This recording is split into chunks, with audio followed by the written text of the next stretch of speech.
Gente, a gente começa o Poder Expresso e o senador Carlos Viana fala neste momento sobre a CPMI do INSS que está tentando convocar Daniel Worcaro, agora preso na Papuda, para depor. Vamos ouvir. Vai ser ouvido em sessão secreta, em sessão sigilosa, nada disso. O que eu pretendo é que o Supremo Tribunal Federal nos dê o direito de trazê-lo, como determina a Constituição e as leis que regem a CPMI, que ele venha à CPMI como uma pessoa que tem muito a esclarecer esse país. Estando em Brasília preso, facilita em muito, porque aí não tem mais polêmica de jatinho, de advogado, não tem mais problema de avião da Polícia Federal à custa do dinheiro público, ele já está aqui. É só uma questão de nós conseguirmos, junto ao ministro André Mendonça, a autorização para que ele venha. E virá como uma pessoa comum, não terá nenhum tipo de privilégio quando comparecer à CPMI. Falando em Mendonça, como é que está o ministro André Mendonça? Já entramos em contato, temos uma audiência marcada com o ministro para a próxima quarta-feira, no final da tarde. Vou levar a ele, primeiramente, um diálogo, o nosso respeito institucional entre os poderes, mas os pedidos de revisão dos habeas corpus, das decisões que permitiram que as pessoas não viessem a CPMI. Isso, para nós, é fundamental para que a gente dê sequência. E eu espero, com toda tranquilidade, que ele ouça e que nos ajude a dar um resultado muito mais positivo nessa investigação que interessa a todo o Brasil. Do vazamento das conversas de Worcaro com as suas namoradas ou sua namorada, que em tese... Minha não. Não, a sua dele, no caso.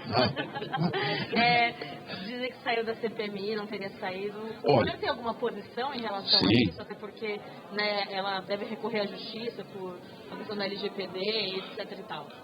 Não há a menor condição de se dizer que os vazamentos aconteceram pela CPMI. Primeiro, que nós não divulgamos oficialmente nenhuma quebra de sigilo, nenhum diálogo.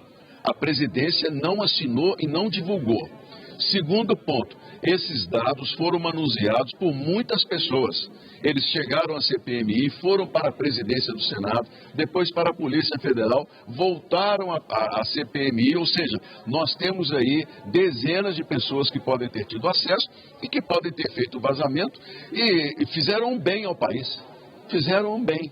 Porque esses vazamentos interessam a toda a população. Agora, eu, como presidente da CPMI, sou muito claro, da minha parte e da parte do próprio relator, nós não temos nenhum tipo de informação que foi publicizada diante do sigilo que nos chegou à responsabilidade.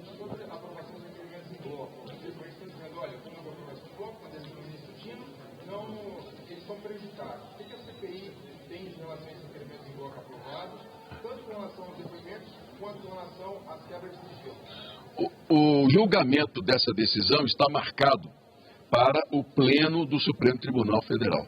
A Advocacia do Senado já está oficiando cada um dos ministros com o nosso embasamento de que essa decisão ela é um absurdo. Ela é uma decisão que interfere nas prerrogativas do Parlamento, das comissões que há anos votam dessa maneira.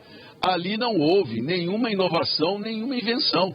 Simplesmente nós votamos em bloco, como as outras CPMIs todas. A CPMI que interessava ao governo do Covid, por exemplo, foi votada em bloco diversas situações de quebra de sigilo.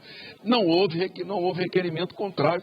Por que com a CPMI do INSS, que está se aproximando de pessoas importantes, gente que tem parentes importantes. Então, no nosso caso, o Supremo, um ministro age, eu espero com sinceridade que a maioria nos dê razão e que mantenha as decisões que tomamos dentro do regimento naquela votação do Senado e que derrubou todos os argumentos contrários. Porque eu ouvi N entrevistas aqui de gente falando, um absurdo, que eu fui parcial, que eu fui isso e aquilo. O presidente do Senado desmontou toda essa narrativa. Então agora, com esse mesmo pronunciamento do presidente da Casa... Gente, vocês estavam ouvindo ao vivo o presidente da relator da CPMI do INSS, ele falando sobre 3 temas.